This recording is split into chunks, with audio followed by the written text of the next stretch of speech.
కాశీ క్షేత్రం గురించి, అదేవిధంగా క్షేత్ర విశిష్టత గురించి, అక్కడ పట్టణం గురించి చాలా చక్కగా వివరించారు గురుగారు. మరొక ప్రశ్న ప్రేక్షకుల నుంచి ఏంటంటే, జీవితంలో ఒక్కసారైనా కాశీ వెళ్ళాలని అంటూ ఉంటారు. అది ఎందుకంటారు? కాశీ నివాసం గురించి మాకు కూడా తెలియజేయండి అంటూ కూడా మన సివిఆర్ ఓం ప్రేక్షకుల దగ్గర నుంచి ప్రశ్నలు అయితే వస్తున్నాయి. ఎందుకని జీవితంలో ఒక్కసారైనా మనం కాశీ యాత్రకు వెళ్ళాలి, కాశీని దర్శించుకొని రావాలి అంటారు? ఎందుకంటేనమ్మా, కాశీ క్షేత్రము అవిముక్త క్షేత్రము, అంటే విముక్తము కానటువంటిది. అంటే అందుకని సంకల్పంలోనే అవిముక్త వారణాసి క్షేత్రే అసీవర్ణయోర్మధ్యే ఆనందవనే మహాశ్మశానే త్రికంఠక విరాజితే ఉత్తర వాహిన్యా భాగీరథ్యా పశ్చిమే తీరే బ్రహ్మణాలే మహామణికర్ణికా క్షేత్రే, ఇలా కాశీ యొక్క ప్రదేశములో సంబంధించి ఈ యొక్క వర్ణన అనేటువంటిది కాశీ క్షేత్రంలో చేస్తారమ్మా. కాబట్టి ఎంతో గొప్పదైనటువంటిది కాశీగా మనం చెప్పవచ్చు. అంటే కాశీ వాసం ఎందుకు చేయాలి? వీక్షించేటువంటి ప్రేక్షకులు కూడా చాలామందికి ఉండేటువంటి సందేహము, కాశీలో ఎందుకు ఉండాలి, కాశీ వాసం ఎందుకు చేయాలి? అలాగే మీకు చెప్పాలి అని అంటే 9 నెలల 9 రోజుల 9 గంటల 9 నిమిషాలు 9 సెకండ్లు కూడా కాశీలో ఉండాలని అంటే ఎందుకంటారు? కనీసము 9 నెలలు కాశీవాసము చేయలేకపోయినప్పటికీ కూడా 9 రోజులైనా నిద్ర చేసి రావాలని ఎందుకంటారు అనంటే, మనము ఈ యొక్క సృష్టికి ఆది దంపతులు ఎవరమ్మా? పార్వతీ పరమేశ్వరుడు. అంటే తల్లిదండ్రులు ఎవరయ్యానంటే కాశీ విశ్వేశ్వరు, మనకు పార్వతీ పరమేశ్వరులు అని చెప్తారు. అందుకనే ఒక మహాకవి రాసినటువంటి పాట, కాశీ విశ్వనాథ నీవే తండ్రివైతే నా తల్లి విశాలాక్షి అని ఎంత సుందరంగా ఆ పాటలో కాశీ విశ్వేశ్వరుణ్ణి ఆ విశాలాక్షిని తల్లిదండ్రులతో పోల్చాడు. అంటే దాని అర్థం ఏంటనంటే, తల్లిదండ్రులు మనకు ప్రత్యక్షంగా మనకు జన్మనిచ్చిన తల్లిదండ్రులు మన చెంత ఉంటే దైవంగా భావించేటువంటి ఆ పార్వతీ పరమేశ్వరులు తల్లిదండ్రులు ఆ కాశీ విశ్వేశ్వరుడు విశాలాక్షి. మన తల్లి గర్భంలో 9 నెలల పాటు మనం ఏ విధంగానైతే ఉంటామో, ఎక్కడెక్కడో మనం ఈ భూప్రపంచంలో మనం పుడతాం. తల్లి గర్భంలో 9 మాసాలు ఉండి 10వ మాసం రాగానే ఈ భూమి మీద భూపతనం చెంది మనం జన్మించడం జరుగుతుంది, పురుషుడైనా స్త్రీ అయినా. కానీ తల్లి కూడా విశాలాక్షి కాబట్టి ఆమె గర్భంలో కూడా మనము ఉండాలి అనే ఉద్దేశంతో కాశీవాసం అనేటువంటిది ఒక నిర్ణయం జరిగి 9 నెలల పాటు అక్కడ కాశీవాసంలో ఉండాలి. ఏం జరుగుతుంది? కనీసం 9 నెలల పాటు ఉండలేకపోయినా 9 రోజులైనా ఎందుకు ఉండాలి అని చెప్పి మనకు శాస్త్రంలో చెప్పబడి ఉందనంటే, మానవుడి యొక్క జన్మ అంటేనే పూర్వజన్మ సంచిత పురాకృత ప్రారబ్ధ కర్మదోషాలతో నిండి ఉన్నటువంటి జీవితం. అనేక జన్మలలో మనం చేసినటువంటి దోషాలన్నీ కూడా మనల్ని అంటిపెట్టుకుని ఉండి ఎప్పుడు పాపకర్మల్ని అనుభవింప చెయ్యాలా, మన చేత ఎప్పుడు కష్టాలు మనం అనుభవించాలా అని ఆ పాపకర్మలు ఎదురు చూస్తూ ఉంటాయి. పుణ్యకర్మలు వచ్చినప్పుడు ఎలాగో మనం చాలా సంతోషంగా ఆనందంగా జీవిస్తుంటాం, డబ్బులు సంపాదించుకుంటాం, ఇళ్ళు కట్టుకుంటాం, వాహనాలు కొనుక్కుంటాం, పెళ్ళి అవుతుంది, సంతానం కలుగుతుంది, అందంగా జీవించడానికి అనేక రకాల సుఖభోగాలు ఏర్పడతాయి. మరి కష్టాలు కూడా వచ్చినప్పుడు ఏం జరుగుతుందనంటే, ఆ కష్టాలు మానవుని సతతం ఇబ్బంది పెడుతూ ఉంటాయి. గొప్ప గొప్ప ఇంట్లో ఉన్న వాళ్ళకి కూడా సుఖాలు ఉంటాయనుకోవడం తప్పు, వాళ్ళకి ఎన్నో కష్టాలు ఉంటాయి.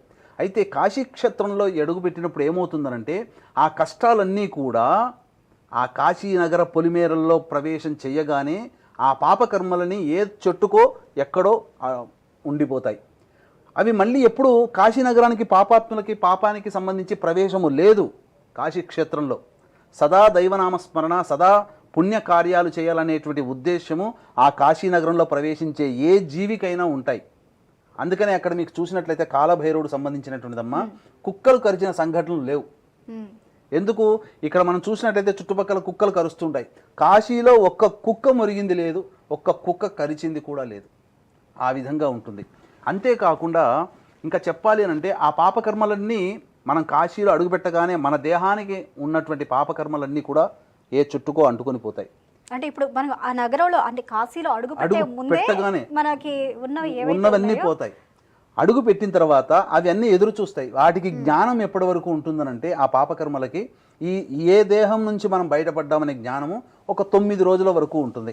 9 రోజుల వరకు లోపల కాశీలో అడుగుపెట్టి దర్శనం చేసుకొని ఏ 3 రోజులు 4 రోజులు నుండి వచ్చాడు అనుకోండి, ఆ పాపకర్మలు మళ్ళీ వాడిని అంటుకొని మళ్ళీ మన జీవితంలో మళ్ళీ మనం కష్టాలు కొన్ని పడగా తప్పదు. ఈ 9 రోజులు మనిషి కనబడకపోయేసేసరికి ఆ పాపకర్మలకి ఉన్నటువంటి జ్ఞానము తొలగిపోతుంది. పాపకర్మలు మనల్ని అంటుకోవచ్చు. అందుకే 9 రాత్రులు నిద్ర చేయాలనేటువంటిది చెప్పబడినటువంటిది. అందుకని 9 రాత్రులు నిద్ర చేయాలి. ఇక కాశీ వాసము గురించి అడిగారు. ఈ కాశీ వాసము అన్నప్పుడు ఏంటంటే తల్లి గర్భంలో ఏ విధంగానైతే నవమాసాలు తల్లి గర్భంలో ఉంటామో ఆ తండ్రి విశ్వేశ్వరుడు, తల్లి అన్నపూర్ణ విశాలాక్షి, ఆమె గర్భంలో వాళ్ళిద్దరూ ఉన్నటువంటి సదా సంచారం చేస్తూ ఉంటారో ఆ పార్వతీ పరమేశ్వరులు విశాలాక్షి అన్నపూర్ణ సమేత విశ్వేశ్వర స్వామి రూపంలో ఏదో ఒక రూపంలో ఉంటారు. ఎందుకనంటే మోక్షాన్ని ప్రసాదించేవాడు పరమేశ్వరుడు కదా. అందుకనే అక్కడ ఏ జీవి చనిపోయినప్పటికీ కూడా ఆ స్వామి ఆ యొక్క కుడి చెవిని ఇలా పట్టుకొని లాగుతాడు. లాగి తారక మంత్రాన్ని ఉపదేశం చేస్తాడు. ఎందుకు తారక మంత్రాన్ని ఉపదేశం చేస్తాడు అనంటే అమ్మవారు ఒకసారి కైలాసంలో ఉన్నప్పుడు స్వామి ఇంత ఉన్నటువంటి సమస్త జ్ఞానాన్ని నీవు పెట్టుకున్నావు కదా, ఇది చక్కగా ఈ ప్రపంచానికి నీవు పంచొచ్చు కదా, వేదాలు ఉపనిషత్తులు అన్ని జ్ఞానమంతా నీ దగ్గర ఎందుకు పెట్టుకున్నావు అంటే అన్నీ కూడా ఈ భూలోకంలో జ్ఞానాన్ని ఇచ్చేస్తాడు. కానీ ఒక తారక మంత్రం శ్రీరామ అనేటువంటి తారక నామ మంత్రాన్ని మాత్రం తన దగ్గర పెట్టుకుంటాడు. ఇది నాకొక్కటి ఉంటే చాలు, నాకు మిగతా అన్నీ ఉన్నట్టే అని చెప్పి. అందుకనే ఆ తారక మంత్రాన్ని పట్టినటువంటి ఆ పరమేశ్వరుడు కాశీక్షేత్రంలో ఏ వ్యక్తి అయితే చనిపోతాడో ఆ చనిపోయినటువంటి సమయంలో ఆ యొక్క చెవిని గట్టిగా లాగి శ్రీరామ తారక మంత్రాన్ని ఉపదేశం చేస్తాడు. ఆ కారణం చేత ఆ జీవికి అక్కడ ఆ క్షణమే మోక్షం లభిస్తుంది. అందుకే దీని గుర్తుగా ఏ జీవి చనిపోయినా ఏ వ్యక్తి చనిపోయినా కుడి చెవి ఇలా వంగి ఉంటుంది.